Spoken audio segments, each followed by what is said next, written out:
Hi friends, RC Benagal channel ವೀಕ್ಷಣೆ ಮಾಡುತ್ತಿರುವ ಸಮಸ್ತ ವೀಕ್ಷಕರಿಗೆ ನಮಸ್ಕಾರ. ಅತ್ಯಂತ ದುಃಖದ ವಿಷಯ ವೀಕ್ಷಕರೇ, ನಿಮಗೆಲ್ಲ ಗೊತ್ತಿದೆ. ನಿನ್ನೆ ಗುಜರಾತ್ನ ಅಹಮದಾಬಾದ್ನಲ್ಲಿ ಏರ್ಪೋರ್ಟ್ನಲ್ಲಿ ನಡೆದ ಒಂದು ಘಟನೆ. 242 ಜನ ಪ್ಯಾಸೆಂಜರ್ನ ಹಿಡ್ಕೊಂಡು ಇಂಡಿಯನ್ ಏರ್ಲೈನ್ಸ್ ವಿಮಾನ ಅಹಮದಾಬಾದ್ನಿಂದ ಲಂಡನ್ಗೆ ಪ್ರಯಾಣ ಕೈಗೊಂಡಿತ್ತು. ಸರಿಸುಮಾರು ಮಧ್ಯಾಹ್ನ 1 ಗಂಟೆ 39 ನಿಮಿಷಕ್ಕೆ ಅದು ಟೇಕ್ ಆಫ್ ಆಯಿತು. ಕೇವಲ ಒಂದು 4 ನಿಮಿಷ ಅಂತ ಹೇಳ್ತಾರೆ, ಕೆಲವು ಹೇಳ್ತಾರೆ ಒಂದು 35 ಸೆಕೆಂಡ್ ಹೇಳ್ತಾರೆ. 675 ಅಡಿ ಅಲ್ಲ ಮೇಲಕ್ಕೆ ಹೋಗಿತ್ತು ವಿಮಾನ ಅಷ್ಟೇ. ಅಷ್ಟೇ ಹೊತ್ತಿಗೆ ತಾಂತ್ರಿಕ ದೋಷ ಬಂದು ವಿಮಾನ ಪತನವಾಯಿತು. ಅಲ್ಲಿ ಅಹಮದಾಬಾದ್ ಸ್ವಲ್ಪ ಒಂದು 2 ಕಿಲೋಮೀಟರ್ ಹೋಗಿದೆ ಅಂತಷ್ಟೇ. ಅಲ್ಲೇ ಇರುವ ಒಂದು ಮೆಡಿಕಲ್ ಕಾಲೇಜಿನ ಒಂದು ಹಾಸ್ಟೆಲ್ ಇರುತ್ತೆ, ಅದ್ರ ಮೇಲೆ ವಿಮಾನ ಬಿತ್ತು. ಆ ಟೈಮಲ್ಲಿ ಅದರಲ್ಲಿ ಅಂದ್ರೆ ದೂರ ಲಂಡನ್ಗೆ ಹೋಗುವಂತ ವಿಮಾನ, ಅದು ಕೂಡ ಬೋಯಿಂಗ್ ವಿಮಾನ ಅಂತ ಹೇಳ್ತಾರೆ. ಅತ್ಯಂತ ಸೇಫ್ಟಿ ಇರುವಂತ ಒಂದು ವಿಮಾನ, ಅಮೆರಿಕದ ಕಂಪನಿ ತಯಾರು ಮಾಡುವಂತ ವಿಮಾನ, ಅತ್ಯಂತ ಸೇಫ್ಟಿ ಇರುವಂತ ವಿಮಾನ ಮತ್ತು ಅತ್ಯಂತ ದೂರ ಪ್ರಯಾಣ ಕೈಗೊಂಡದ್ದು. ಈಗ 13,000 ಕಿಲೋಮೀಟರ್ ಅಂತ ಹೇಳ್ತಾರೆ. ಸುಮಾರು 53,000 ಆಗುವಷ್ಟು ಇಂಧನ ಅದರಲ್ಲಿ ಇತ್ತಂತೆ. ಎಲ್ಲ ಚೆಕ್ ಮಾಡಿ ವಿಮಾನವನ್ನು ಬಿಟ್ಟಿರ್ತಾರೆ. ಅದು ಏನು ತಾಂತ್ರಿಕ ದೋಷ ಬಂತಂತ ಗೊತ್ತಿಲ್ಲ. ಅನುಭವಿ ಪೈಲಟ್ಗಳು ಕೂಡ ಅದರಲ್ಲಿ ಇದ್ರು. ಆದ್ರೆ ಕೇವಲ ಒಂದು 35-40 ಸೆಕೆಂಡ್ ಆಗೋದ್ರಲ್ಲಿ ಆ ವಿಮಾನ 675 ಅಡಿ ಮೇಲಕ್ಕೆ ಹೋಯ್ತು, ಅಲ್ಲೇ ಪತನವಾಯಿತು. ಅದು ಒಂದು ಮೆಡಿಕಲ್ ಕಾಲೇಜಿನ ಒಂದು ಹಾಸ್ಟೆಲ್ ಮೇಲೆ ಬಿತ್ತು. ಆವಾಗ ಮಧ್ಯಾಹ್ನ ಹೊತ್ತು ಕಾರಣ ಅಲ್ಲ, ಹಾಸ್ಟೆಲ್ನಲ್ಲಿ ಮೆಸ್ನಲ್ಲಿ ಅಲ್ಲಿ 50 ಜನ ಊಟ ಮಾಡ್ತಿದ್ರಂತೆ. ಅದರಲ್ಲಿ ಸುಮಾರು 20 ಜನರಿಗೆ ಗಂಭೀರವಾಗಿ ಗಾಯ ಆಗಿದೆ ಅಂತ ನ್ಯೂಸ್ನಲ್ಲಿ ಕೂಡ ಬರ್ತಾ ಇದೆ. ಎಷ್ಟು ಜನರಿಗೆಲ್ಲ ಪೆಟ್ಟೆ ಅಂತ ಕರೆಕ್ಟ್ ಆಗಿ ಗೊತ್ತಿಲ್ಲ.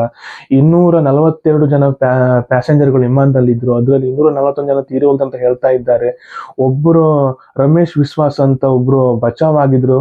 ಅವರು ಕೂಡ ವಿಡಿಯೋ ಬಂದಿದೆ, ಮುಖಕ್ಕೆ ಸ್ವಲ್ಪ ಪೆಟ್ಟಾಗಿದೆ, ಮಾತಾಡ್ತಾರೆ. ಮತ್ತು ಅದರ ಭೀಕರತೆ ಬಗ್ಗೆ ಕೂಡ ತುಂಬಾ ಅವರು ಹಂಚಿಕೊಂಡಿದ್ದಾರೆ ಮಾಧ್ಯಮದ ಮುಂದೆ.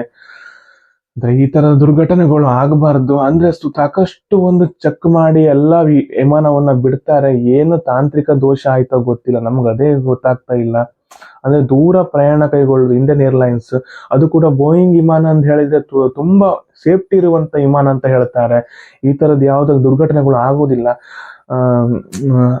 ಟಾಟಾ ಸಂಸ್ಥೆ ಈಗ ಯಾರೆಲ್ಲ ಈ ವಿಮಾನದಲ್ಲಿ ತೀರೋದು ಅವರಿಗೆ 1 ಕೋಟಿ ರೂಪಾಯಿ ಒಂದು ಪರಿಹಾರವನ್ನು ಕೊಡ್ತೇವಂತ ಒಂದು ಘೋಷಣೆ ಮಾಡಿದ್ದಾರೆ. ಆದ್ರೆ ಇಂತಹ ಘಟನೆಗಳು ಆಗಬಾರದು. ನಿಜವಾಗ್ಲೂ ವೀಕ್ಷಕರೇ, ತುಂಬಾ ದುಃಖವಾಗ್ತದೆ. ಅದರಲ್ಲಿ 169 ಜನ ಭಾರತೀಯರಿದ್ರು, 53 ಜನ ಬ್ರಿಟನ್ನವರು ಇದ್ರು, 7 ಜನ ಪೋರ್ಚುಗಲರು ಇದ್ರು, ಮತ್ತೆ ಕೆನಡಾ ದೇಶವು ಕೂಡ ಒಬ್ರು ಇದ್ರಂತೆ. ಸುಮಾರು ಜನ ಅಂದ್ರೆ ಲಂಡನ್ಗೆ ಹೋಗುವಂತದ್ದು. ಎಷ್ಟು ಜನ ಭಾರತೀಯರು ಪಾಪ ಇಲ್ಲಿಗೆ ರಜೆಯಿಂದ ಇಲ್ಲಿ ಬಂದು ಮತ್ತೆ ಇಲ್ಲಿಂದ ತಾಯ್ನಾಡಿಂದ ಅಲ್ಲಿಗೆ ಹೋಗ್ತಿದ್ರೇನೋ. ಎಷ್ಟು 11 ಜನ ಮಕ್ಕಳಿದ್ರಂತೆ, 2 ಹಸುಗೂಸು ಅಂದ್ರೆ 1 ವರ್ಷ ಆಗ್ಲಿಲ್ಲ ಮಗುವಿಗೆ ಅಂತ ಹೇಳ್ತಾರೆ. ಇಂತಹ ದುರ್ಘಟನೆ ಯಾವತ್ತೂ ಸಂಭವಿಸಬಾರದು. ಏನು ತಾಂತ್ರಿಕ ದೋಷ ಆಗಿದೆ ಅದ್ರ ಬಗ್ಗೆ ಎಲ್ಲ ಕರೆಕ್ಟ್ ಆಗಿ ಒಂದು ಎನ್ಕ್ವೈರಿ ಆಗ್ಲಿ. ಯಾಕಂದ್ರೆ ಯಾವ ದೇಶದಲ್ಲೂ ಕೂಡ ಇಂಥ ಘಟನೆಗಳು ಇನ್ನು ಆಗಬಾರದು. ಅಂದ್ರೆ ನಮ್ಗೆ ಎಲ್ಲರಿಗೂ ಅರ್ಥ ಆಗ್ತದೆ, ಇಂಥ ಲಾಂಗ್ ಜರ್ನಿ ಹೋಗುವಂತ ವಿಮಾನ ಎಲ್ಲ ಟೆಸ್ಟ್ ಆಗಿಯೇ ಪ್ರಯಾಣಿಕರನ್ನ ಒಂದು ಹತ್ಲಿಕ್ಕೆ ಬಿಡ್ತಾರೆ. ಆದ್ರೆ ಏನು ಪ್ರಾಬ್ಲಮ್ ಆಯ್ತು, ಟೆಕ್ನಿಕಲ್ ಏನು ಪ್ರಾಬ್ಲಮ್ ಆಯ್ತು ಅಂದ್ರೆ ಟೇಕ್ ಆಫ್ ಆಗುವಾಗನೇ ಅಲ್ಲಿ ಪ್ರಾಬ್ಲಮ್ ನನಗೆ ಗೊತ್ತಾಯ್ತು ಅಂತ ಗೊತ್ತಾಗ್ತದೆ. ಪೈಲಟ್ಗಳು ಹೇಳಿದ್ರಂತೆ ಮೇ ಡೇ, ಅವ್ರು ಲಾಸ್ಟ್ ಏನೋ ಸಿಗ್ನಲ್ ಕೊಡ್ತಾರಂತೆ. ಅಂದ್ರೆ ಅವರ ಕೈಯಲ್ಲಿ ಅದು ಹ್ಯಾಂಡಲ್ ಮಾಡ್ಲಿಕ್ಕೆ ಆಗದೆ ಇರುವಾಗ ಮೇ ಡೇ ಅಂತ ಒಂದು ಪೈಲಟ್ಗಳು ಹೇಳ್ತಾರಂತೆ. ಆದ್ರೆ ಸಿಗ್ನಲ್ ಕೊಟ್ರೆ ಮತ್ತೆ ಸಿಗ್ನಲ್ ತಪ್ಪಿತ್ತು, ಅವ್ರು ಏನ್ ಮಾಡ್ಬೇಕಂತ ಅವ್ರಿಗೆ ಗೊತ್ತಾಗ್ತಿಲ್ಲ ಅಂತ. ಅದೆಲ್ಲ ಇದು ತನಿಖೆ ಆಗಬೇಕು, ದೊಡ್ಡ ಮಟ್ಟದಲ್ಲಿ ಒಂದು ತನಿಖೆ ಆಗ್ಲಿ. ಯಾಕಂದ್ರೆ ವಿಮಾನದಲ್ಲಿ ಆ ಬೋಯಿಂಗ್ ಸಂಸ್ಥೆಯವರು ಬಂದು ಕೂಡ ತನಿಖೆ ಮಾಡ್ಲಿ. ಯಾಕಂದ್ರೆ ಬೇರೆ ಬೇರೆ ದೇಶದಲ್ಲಿ ಕೂಡ ಆ ಸಂಸ್ಥೆ ವಿಮಾನ ಹಾರಾಡ್ತಾ ಇದೆ. ಯಾವ ದೇಶದಲ್ಲೂ ಕೂಡ ಮುಂದೆ ಇಂಥ ದುರ್ಘಟನೆಗಳು ಆಗಬಾರದು ಅಂತ ಹೇಳ್ತೇನೆ. ತುಂಬಾ ದುಃಖದ ಸಂಗತಿ. ಅಂದ್ರೆ ಏನೆಲ್ಲ ಸಾವು ನೋವು ಆಯ್ತೋ ಗೊತ್ತಿಲ್ಲ. ಎಲ್ಲಾ ಕಡೆ ಅಲ್ಲಿ ತುಂಬಾ ಆರ್ಮಿಯವರೆಲ್ಲ ಬಂದು ತುಂಬಾ ಹೆಲ್ಪ್ ಮಾಡ್ತಾ ಇದ್ದಾರೆ. ಈಗ ಆಗ್ತಾ ಉಂಟು, ಬಿರುಸಿನ ಕಾರ್ಯಾಚರಣೆ ಮಾಡ್ತಾ ಇದ್ದಾರೆ. ಅಂದ್ರೆ ಯಾವ ದೇಶ, ಯಾವ ರಾಜ್ಯ, ಪ್ರಪಂಚದಲ್ಲಿ ಇನ್ನು ಎಲ್ಲೂ ಕೂಡ ಇಂಥ ದುರ್ಘಟನೆಗಳು ಆಗದೆ ಇರ್ಲಿ ಅಂತ ನಾನು ದೇವರಲ್ಲಿ ಪ್ರಾರ್ಥನೆ ಮಾಡ್ತೇನೆ. ಏನು ತಾಂತ್ರಿಕ ದೋಷ ಬಂತು ಅದಕ್ಕೆಲ್ಲ ಒಂದು ಸೊಲ್ಯೂಷನ್ ಸಿಕ್ಲಿ. ಮುಂದೆ ಯಾವ ದೇಶದಲ್ಲೂ ಕೂಡ ಇಂಥ ಒಂದು ದುರ್ಘಟನೆ ಆಗದೆ ಇರಲಿ.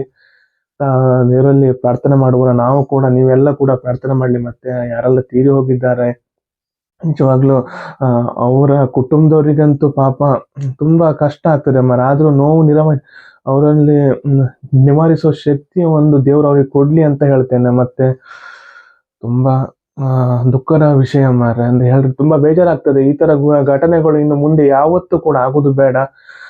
ದೊಡ್ಡ ಮಟ್ಟದ ತನಿಖೆ ಆಗ್ಲಿ, ಏನು ತಾಂತ್ರಿಕ ದೋಷ ಬರ್ತದೆ ಅಂತ ಹೇಳಿ, ಅಂದ್ರೆ ಆ ತರದ್ದೆಲ್ಲ ಎಲ್ಲ ಹೇಳುದ ಹಾಗೆ ಸೇಫ್ಟಿ ಇರುವಂತ ಒಂದು ವಿಮಾನ ಬೋಯಿಂಗ್ ಕಂಪನಿ ಅಂತ ಹೇಳ್ತಾರೆ. ನೋಡೋಣ, ಆ ಕಂಪನಿಯವರು ಬಂದೆಲ್ಲ ತನಿಖೆ ಎಲ್ಲ ಮಾಡ್ಲಿ ಅಂತ ಹೇಳ್ತೇನೆ. ಮತ್ತೆ ಈಗ ತುಂಬಾ ಮಳೆ ಎಲ್ಲ ಬರ್ತಾ ಉಂಟು ಕರಾವಳಿ ಭಾಗದಲ್ಲಿ. ನಿನ್ನೆ ಮೊನ್ನೆ ಈಗ ಜೂನ್ 18ರವರೆಗೆ ಕೂಡ ತುಂಬಾ ಮಳೆ ಇದೆ ಅಂತ ಕೂಡ ಎಲ್ಲ ಕಡೆ ನ್ಯೂಸ್ ಬರ್ತಾ ಉಂಟು. ಹಾಗೆ ಜಿಲ್ಲಾಧಿಕಾರಿಗಳು ಕೂಡ ಶಾಲಾ ಕಾಲೇಜು ಮಕ್ಕಳಿಗೆಲ್ಲ ರಜೆ ಕೊಟ್ಟಿದ್ದಾರೆ. ಅದನ್ನ ಮಕ್ಕಳು ಯಾರು ಮನೆ ಹತ್ರ, ತೋಡ ಹತ್ರ ಎಲ್ಲ, ಹೊಳೆ ಹತ್ರ ಎಲ್ಲ ಹೋಗುದು ಬೇಡ. ದೋಣಿ ಬಿಡ್ಲಿಕ್ಕೆ ಎಲ್ಲ ಮೀನು ಬರ್ತಾರೆ, ಮೀನ್ ನೋಡ್ಲಿಕ್ಕೆ ಅಂತ ಹೋಗುದು ಬೇಡ.